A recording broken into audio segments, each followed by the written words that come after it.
Hi, my name is Arjun Chaudhary, and welcome to Energize the Tech Revolution. Today, we have a very special guest amongst us. Harleen Sindhu is an energy sector veteran with more than 18 years of experience spanning both buy and sell sides of clean energy transactions. As a senior executive at companies such as Shell and AWS, and as an advisor to many Fortune 500 companies, Harleen has facilitated clean energy transactions of close to 5 gigawatt. In 2024, Harleen founded PowerDime, an AI ML enabled B2B SaaS platform that helps companies save up to 40% of their energy costs using corporate PPAs. Following a successful funding round with Antler in late 2024, PowerDime is actively onboarding pilot customers. Harleen holds an MBA from the Imperial College in London and a master's in business law from the University of Toronto. Welcome to the show, Harleen. Thank you, Arjun. It's great to be here. Thank you. Harleen, so let us start off by learning a little bit about your educational journey. Now, you have an MBA from the Imperial College of Business School, and you have a master's in business law from the University of Toronto. Could you share how has your MBA helped you, and what inspired you to pursue a business law degree? Um, so once we sort of start with our business education, the first couple of programs that you do in your undergrad, they give you a theoretical background, a sort of a foundation on top of which you're going to build your career. And so it was very typical for me. My bachelor's was in management and economics, business economics. And that gave me the theoretical backbone, which was very useful for the career that I was going to build for myself. And then after I sort of got about 3 years of work X, it was time to go for something that gave me that industrial exposure as well. Also, it was a time when I was thinking about, what sort of an industry to specialize in. And an MBA, because of the fact that it's such an applied program, is a perfect fit for that. You get to meet a lot of companies, you get to meet a lot of people from different industries. Typically, these kinds of colleges have internships where you can actually go and work with Fortune 100 companies. And so that was the typical journey that I had at Imperial as well. And it's there that I realized that I was extremely passionate about the energy sector. And commodities in general. And so that's where my journey also started with Shell, where just after finishing my MBA, I was recruited by Shell for one of the graduate positions. Um, a bit of a caution for students who may be listening to this podcast. I think it's worth your while to make sure that you have some work experience before going into an MBA program. Because if you don't, and you're just depending on theoretical knowledge, there's so much that you're going to come across that you won't be able to apply. And also, I think it's worthwhile to work on that GMAT to get into a good school because a good school will typically bring with itself, the industry relationships that are very vital to land a good internship and to have a successful career following on from the MBA. Now, you asked me about why law. So after I'd done a couple of years, I think about 14, 15 years at Shell, and then another few at Amazon, what I found was my work in general sort of made my path cross with a lot of legal counsels. They were often sort of advising me on the deals that I was working on. And often these deals had a very strong component of risk allocation. So, from a buyer's perspective, from a seller's perspective, and sometimes it's also about regulatory risks, especially when you're entering into the market, a new market where you don't have any past precedents of any projects. And so I thought, since I've decided to take a bit of a career break to rejuvenate my mind and myself, might as well just go for a program that can then sort of aid my future journey within my profession. And so I specifically picked up business law.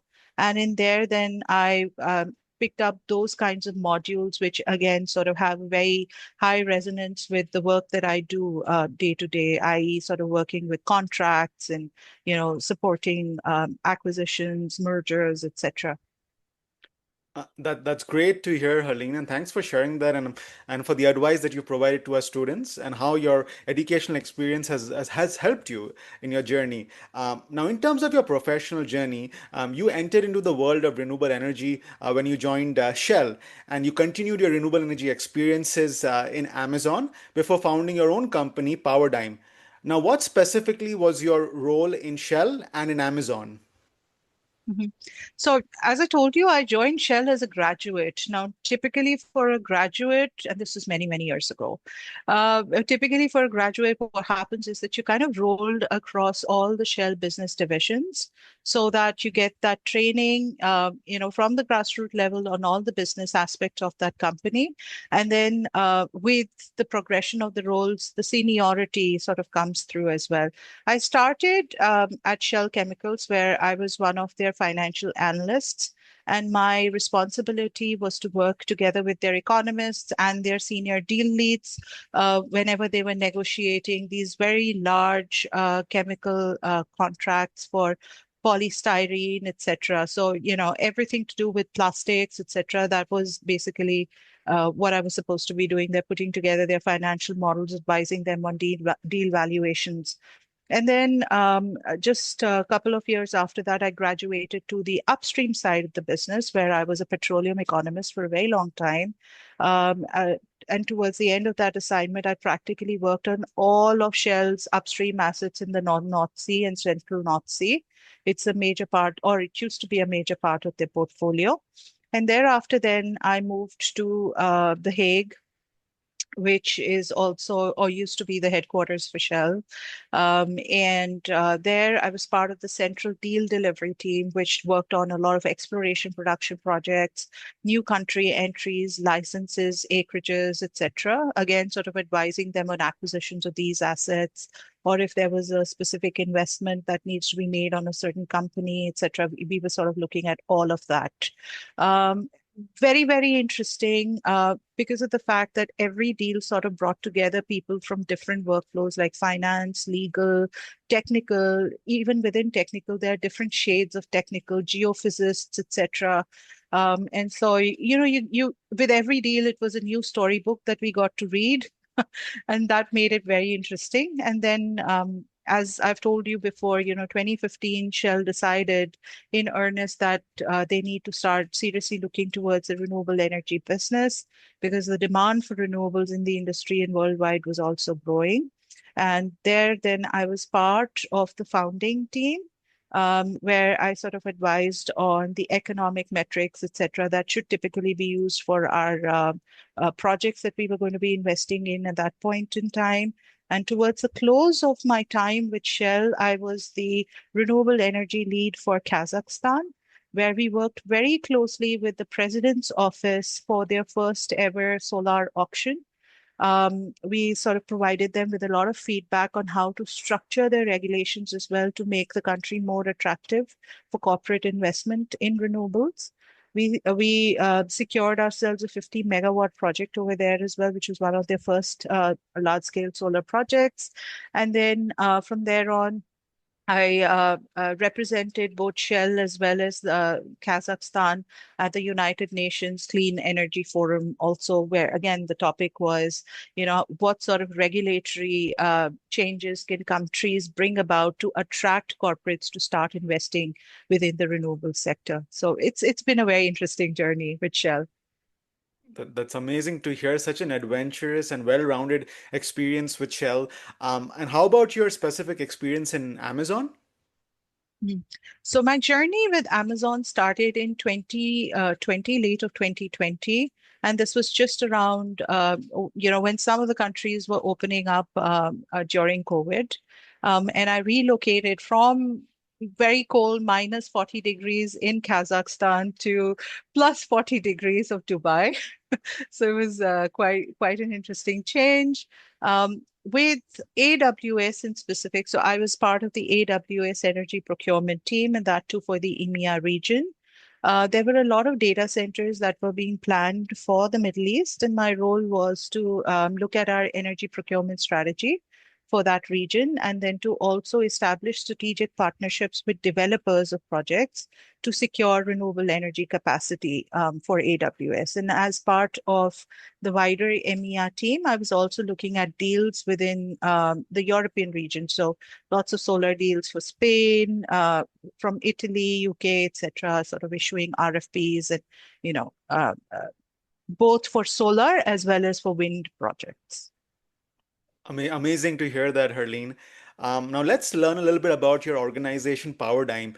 What were the challenges that you were seeing in the marketplace that led you to, found your own company, Powerdime? And who are your customers? Who's your target market? Would love to learn more on that.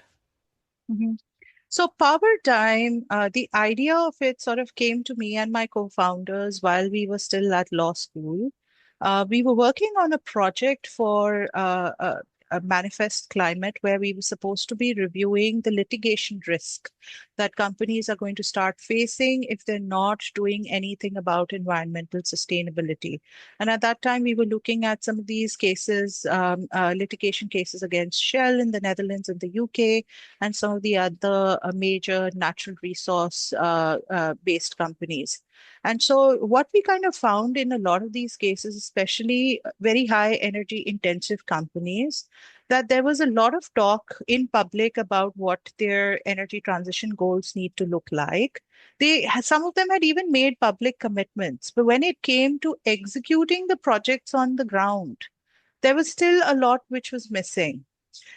So we started, and in the scope of doing the research for that particular project, we started to talk to a lot of these companies as well to understand what their pain points were.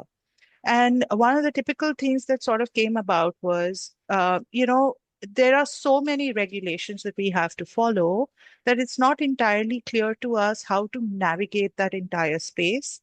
And then how to match what the regulations want us to do with what needs to be done on the procurement side of things for renewable energy.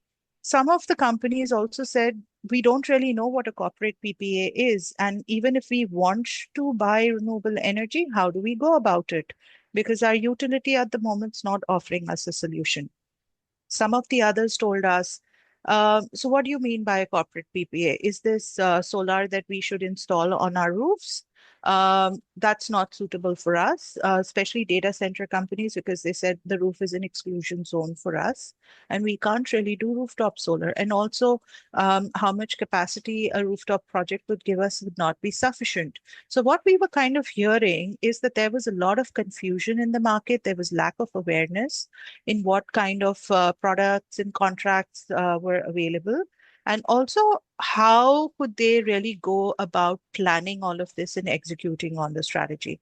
So we thought about this a bit, and we sort of said, hey, with the advent of AI, ML, etc., there are perhaps a lot of technology interventions that can be brought in where we can sort of come up with a tech product that can help companies start solving some of these problems. And that's basically where the genesis of the idea of Paradigm was. So Paradigm is a B2B SaaS platform that energy intensive companies like data centers, or for that matter, large manufacturing units can make use of to buy carbon free power. We are technology agnostic. That basically means this platform can be used to do your corporate PPA deals for solar, for both types of wind projects, so onshore and offshore. It can also be used to do nuclear transactions, which are very critical for our data center customers. Now, the platform in itself is modular. It has three main parts to it. The first part we call as Power Plan. This essentially is an AI ML powered toolkit that allows companies to use their historical data and to use our forecasting models to basically project into the future how much power they're going to be requiring and what their load factor forecasts would look like. And then the tool also matches this data to the right cost effective tech stack. So, for example, if you're a company that has a target to procure 10 megawatts to go net neutral by, let's say, the next 5 years, This tool will basically tell you what's the most cost-effective mix in between a behind-the-meter solar project, front-of-the-meter corporate PPA, etc. Or if you're a data center that needs 20 gigawatts, this tool will also advise you on how you should plan your procurement journey. So, for a data center, AI-enabled data centers are now moving towards nuclear, but SMR projects are not going to start producing until another 5 years or so, right? The technology is still being worked on. And so something needs to happen between now and those 5 years. And so this tool basically helps you plan all of that procurement as well. And hence we call it Power Plan. The second module is Power Deal, which essentially is an RFP automation tool. But where the difference of this is, it comes with an agentic AI powered trader that works as a deal companion for the PPA procurement manager, advising them on the types of deals that are available in the market, what's most appropriate for their business. It also helps with all the steps of the transaction, such as issuing exclusivity agreements, etc. And we've sort of developed this tool in partnership with our legal counsel partners, very well-known names such as Norton Rose and Oric. The third part of our tool is called Power Comply. And here, what we are essentially doing is any transactions that our customers may have done using the Paradigm platform, we pull in all of those holding information pieces together and we populate for them their disclosure reports, which they can then submit to the regulators or whoever else needs to see it to demonstrate their compliance with some of the top sustainability regulations, such as EU CSRD, CSDD, or in Canada, the Canadian Competition Act, which has a very strong element of anti-greenwashing scrutiny. That's amazing to hear such exciting tools and an amazing platform. Are you currently running any pilots with potential customers? Yeah, actually, we are running some pilots. And in fact, we started early April. At the moment, we have a couple of companies from the APAC region. We have Leading Star, which is one of Vietnam's largest garments manufacturing company. They have, I think, about 4 to 5 sites located all across Vietnam. And they supply to the likes of H&M, Nike, Puma, Decathlon. Now, 80% of what Leading Star is producing in Vietnam is getting exported to Europe. And so they obviously fall under the purview of the EU CSRD, CSDD regulations. And so the company there is very keen to do something around environmental sustainability so that they can be in compliance. And in general also, with them, the message is very strong that renewables now is much cheaper than grid supplied power. And so they want to be able to use corporate PPAs as means to save some of their power related operating costs. And in the words of their CFO, they mentioned to us that even if you can give us 1 to 2% savings on the 1 million US dollars we spend on power every year, it would be a big win for us.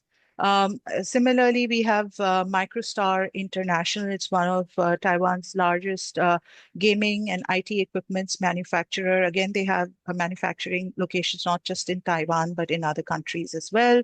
They are participating in the pilot as well. Allen Textiles, it's a bedding, industry scale bedding and textiles manufacturer from China. And then there is Focus Energy, which is an energy consulting firm that works very closely with data centers in the UK. And they're currently advising on a 1 gigawatt project in the UK for a cluster of data centers. And so we'll be trial running our pilot through for some of their projects as well, helping their customers get access to carbon-free energy from the UK and within the European region. That's great to hear, and thanks for sharing that, Harleen. I know in the intro you mentioned that you're looking for more pilot customers. Just wondering, typically, what is the duration of these pilots?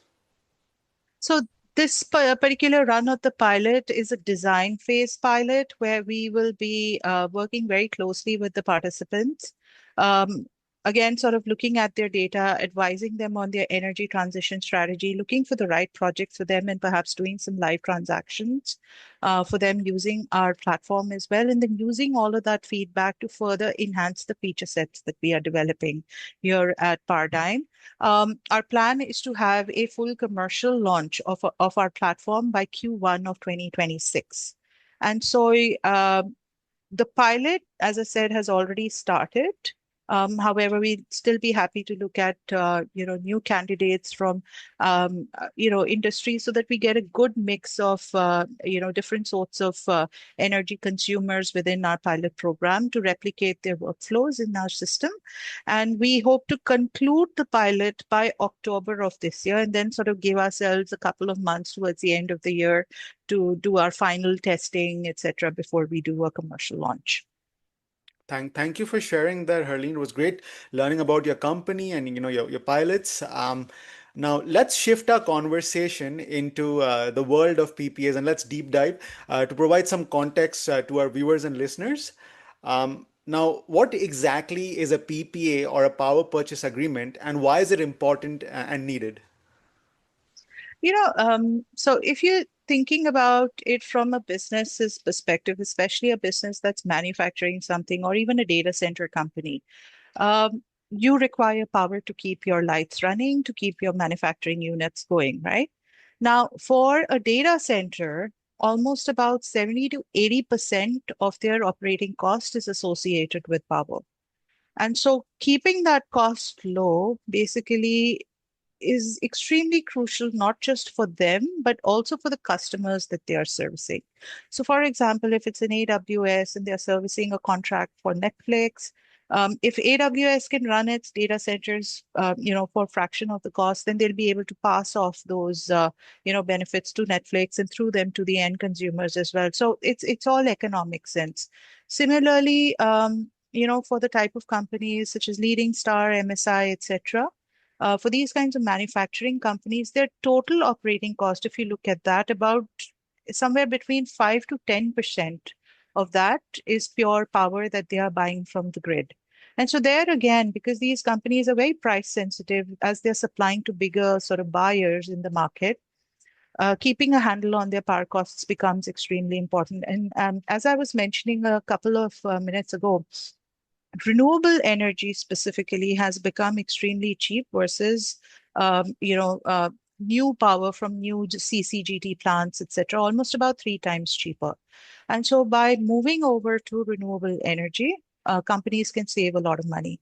Now, what's the typical methodology through which these companies can buy all of this clean power? Either they can have a physical installation, such as a behind the meter installation, rooftop solar, etc.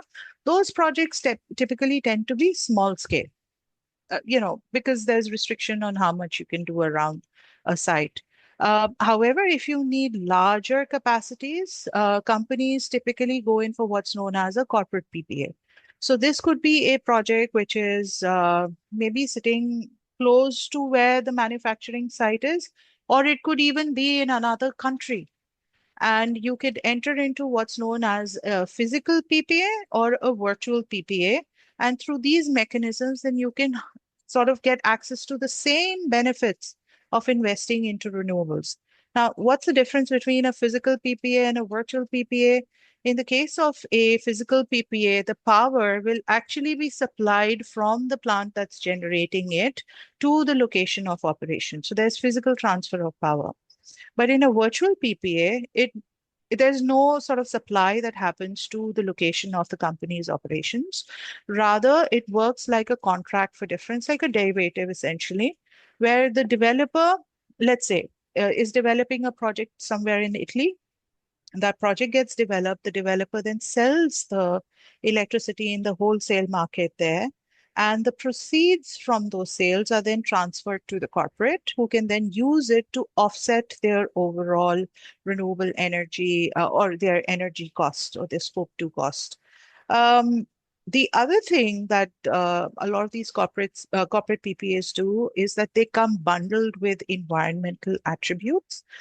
Predominant type of them is renewable energy certificates, and those can then be used to meet their scope 2 obligations, which is essentially obligations coming from any power that they are procuring from the grid. So that's essentially how it works. Now, Harleen, you had mentioned that the data centers require a lot of power, and being able to save costs is definitely beneficial for the data center operator. Now, in terms of the power requirements for an AI data center versus a non-AI data center, what is the megawatt requirement? Could you share more on that? Mm, yeah, sure. Your typical data centers, they could do anywhere between 30 to 50 megawatts of installed capacity. But for AI data centers, it could be as high as 90 to 100 megawatts. There are some arguments that, with the release of systems like DeepSeek, for instance, perhaps the requirement of such high levels of installed capacity may not be there, but it still won't be, the 30 or the 50 that we were seeing, for the bog standard non-AI data center. So that's really the jump that we are looking at. And perhaps I think that's also the reason why a lot of the big data center companies like AWS are now starting to shift towards nuclear energy to ensure that future security of supply. Totally makes sense. And given all these various types of PPAs, what is the typical duration? Is it 15 to 20 years, 10 years? What is the typical duration of these It, PPAs? it, it depends. It depends. The preference from a buyer's perspective is always, because they're doing this for long-term price hedging, and to ensure security of supply if it's a physical PPA as well. So they'll obviously look for something which is like a 10-year or a 15-year PPA if the price is right. Often the longer the duration, the higher the price may be. So there's a bit of a balance here from the developer's perspective. They are very close to the market. If they are sort of forecasting that the wholesale power prices are going to increase, then they would like to go for a shorter PPA that gives them enough time to play the merchant market as well, right? And so it's a trade-off, and it's down to how you negotiate the contract. But from a buyer's perspective, 10 to 15 years is a good time period. Totally makes sense, Harleen. Now, Harleen, given your extensive experience of negotiating various PPAs with various stakeholders, what are, some of the best practices or strategies that you specifically adopted to so-called seal the deal or finalize the PPA agreement as quickly as possible? Mhm. Um, Now, it's a very good question because there's a whole host of factors that come into play here. The first and foremost is, when a developer is looking for buyers in the market, they're certainly looking for buyers who bring that certainty that they'd be able to make the payments on time. They're certainly credit worthy, and that nothing goes wrong while the deal is being negotiated, and that there's some past precedence of having done some of these types of deals. That makes the process quite easier. And this is so important because the typical workflow for a corporate PPA is that as soon as a buyer has expressed interest in a certain project, they are likely going to demand an exclusivity agreement, which could be anywhere from about 6 months to 9 months, maybe sometimes even longer, although that's a bit rare. But what that essentially does for a developer is that it locks them out of the market for that particular project. And so, getting into those conversations, those advanced conversations with a well-recognized buyer becomes extremely important. And so that's I would say do your groundwork while you're participating in RFPs to understand who the off-taker is and where, let's say, the concerns with those off-takers may lie. If they've done any past transactions that you're aware of, sort of look into that market research. To understand, where their pain points would lie. Some buyers, they do haggle a lot on the price as well. Every single cent becomes very important for them. However, for some of the tech hyperscalers, getting that volume is extremely important. And so there, the discussion is more about how certain the project is going to be, that, it is going to be developed. There's another important factor that I want to say here, that projects within the corporate PPA market often get signed before the project even takes FID. This is at least about 2 to 3 years, may perhaps even in advance of when the project's going to be commissioned. So, high uncertainty at that point in time. And so understanding the buyer as well as understanding the seller in this case, it's equally important for whoever is leading the transactions. And I would also say be very cognizant of how the regulatory landscapes are changing. Say, for example, while you are in your negotiations, if the government sort of suddenly announces something on the tax side of things, which skews the valuation a certain way, you have to be prepared for those kinds of incidences that may happen during the course of the negotiations. And like this, there are a lot of factors.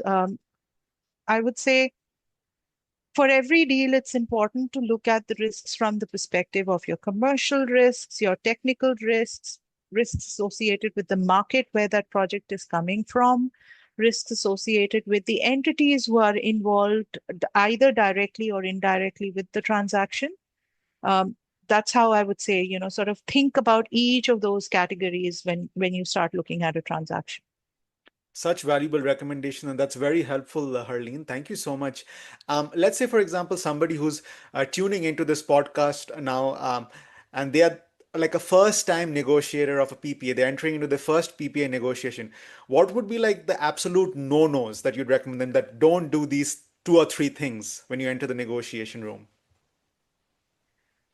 Look, the industry is large, but the industry is also small, in the sense that all the PPA originators sort of know each other.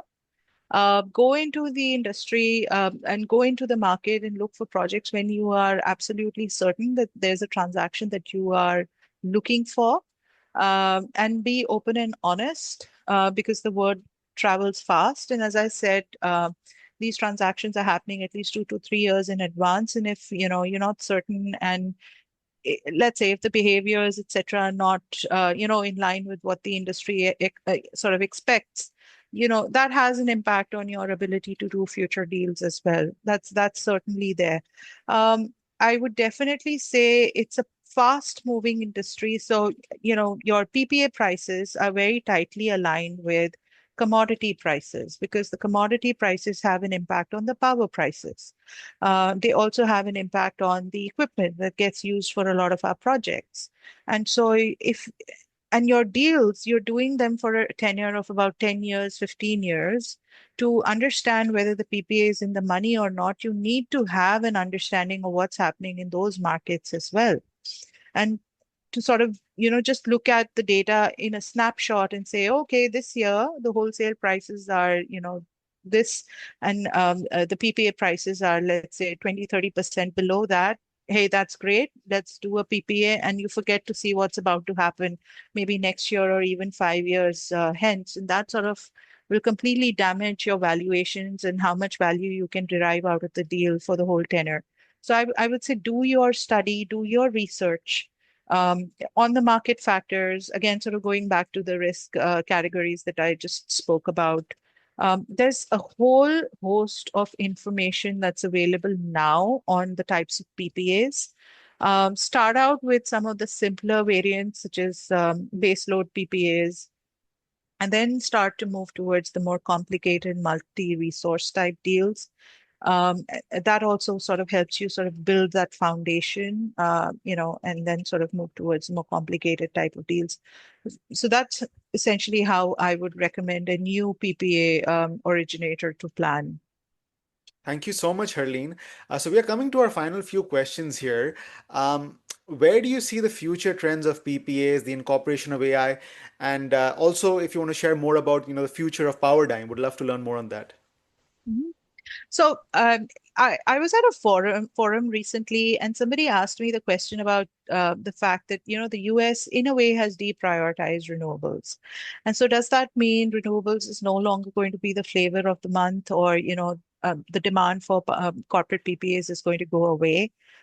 Us as, let's say, intermediaries or advisors to the industry, that's how I sort of see Paradigm's role. We basically look at the industry from a global perspective. Yes, there are things that are happening within the US market, but the demand is still not going anywhere. According to our estimates, the corporate PPA market will continue to grow at about, I think, about 30 to 32% CAGR right up till 2030. So that in itself is a good amount of demand that's coming from the sector. We also sort of see a lot of demand starting to come from APAC, just as the implications of the regulations such as CSRD, CSDD, etc., seem to be, taking hold. I mean, these regulations are kind of structured in a way to avoid carbon export.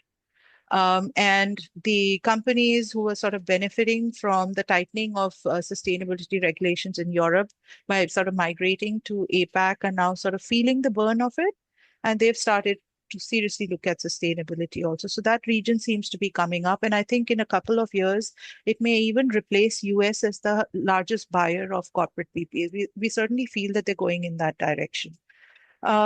And as I was mentioning to you, multi-resource type deals are also becoming a lot more common. Like your plain vanilla PPAs are out of the window. It's more complex PPAs, multi-source PPAs. Some companies such as Google are also chasing the 24 by 7 CFE goal, which from a PPA perspective is even more challenging and does require a lot to be done on the technical side of things as well. And your regulations then require a lot of these transactions to be 100% traceable and auditable, which brings in the role for sensors and also blockchain in certain circumstances. So I think there's going to be a whole host of innovations that come through, these kinds of parallel technologies that enable the PPA transactions too. Now, from Powerdyne's perspective, I think 2025 is going to be the year where we hope that we can bring in a lot more companies into the corporate PPA market by making these transactions a lot more accessible and easy for them. And to also help them make sense of how the regulatory environment around them is changing and what they need to do from a compliance perspective. Over the long run, as a tech play, because of the fact that we are sort of bringing in an AI agent, we hope that we would be able to train our AI agent on transactions data and sort of train it to the extent that it can actually become a fully fledged power trader for carbon-free deals. It's an ambitious target for us, but that's definitely something that we are sort of very keen to build onto and achieve within the next 2 to 3 years. That's great to hear, and wishing your team the very best with that. And lastly, Harleen, you're such a successful leader in the renewable energy space. For somebody who's looking to start their career in the renewable energy sector, or even transition their career from, let's say, another sector like oil and gas into renewables, what are the top three skill sets you'd recommend they build upon to be successful in the renewable energy sector? Mhm.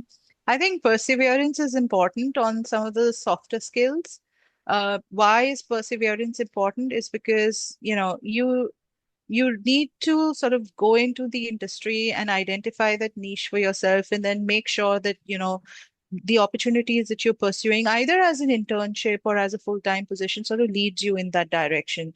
It's not going to happen on day one. It's not perhaps going to happen on day five, but it'll definitely happen if you keep putting the hard work in that direction. That's definitely something that I would say. From the perspective of a lot of the hard skills that are required to deliver on this job, familiarizing yourself with the commodities market is extremely important. There is, as I was telling you earlier, a whole host of materials available on the web. Companies such as Pexapark, for instance, or even Level 10, they do put out a lot of thought pieces. Read about what the industrial leaders are writing, and you can even look at sources such as LinkedIn to familiarize yourself with the latest and the greatest that's happening in the renewables industry. Keep yourself updated. And if you get a chance, also go for forums where the industry leaders are congregating and talking about certain topics. And there are a number of them in Europe, in APAC, and also in the Americas. Ample opportunity to engage with people face to face. I would definitely recommend that. Would there be a specific, conference that you'd recommend, in North, in USA or Canada or in Europe that individuals should attend to learn more? Europe, there are lots of them. The one that's I think about to come up here in the Americas, it's a writers' conference on clean energy, and I believe that they have a separate event that's happening on SMRs as well. So that's nuclear. Would certainly recommend folks to check that one out. There will be a whole host of large as well as small companies, SMEs present there, right from your traditional project developers to the more innovative technology providers. So it's a good mix. I would certainly recommend that one. Thank you so much, Harleen. So that concludes our formal portion of our interview for today. We like to end our podcast with a fun segment called a rapid fire, where our viewers and listeners get to learn a little bit more about the personal side of our guests. Now, as part of this rapid fire, I'll be asking you three quick questions. Are you ready? I think so. Great. Well, firstly, as this is a tech podcast, would love to learn what's your favorite app or a hardware product that you enjoy using?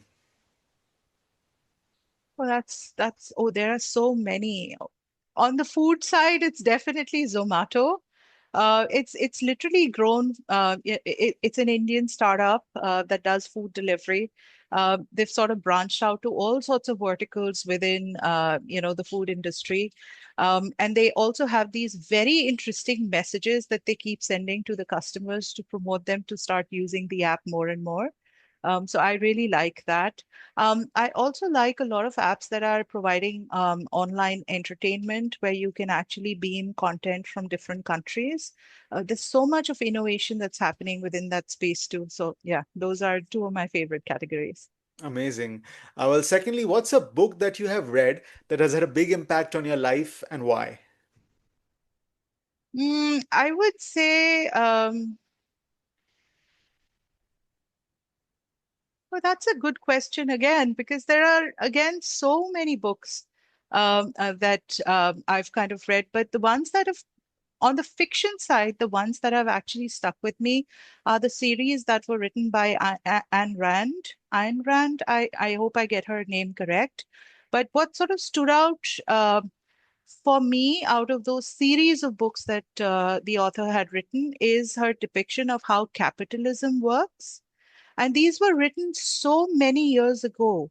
But let's say that, the interactions between the main characters of the book, how the big business takes decisions, the implications of that on, users of the products of those businesses, or the interactions between the business families as well. What was written so many years ago, so many decades ago, you can still see all of that happen in today's world as well, which is just mind blowing. I mean, the books themselves are extremely large, many pages, and will probably take a reader. It took me almost a year to finish them, but they're definitely worth the time.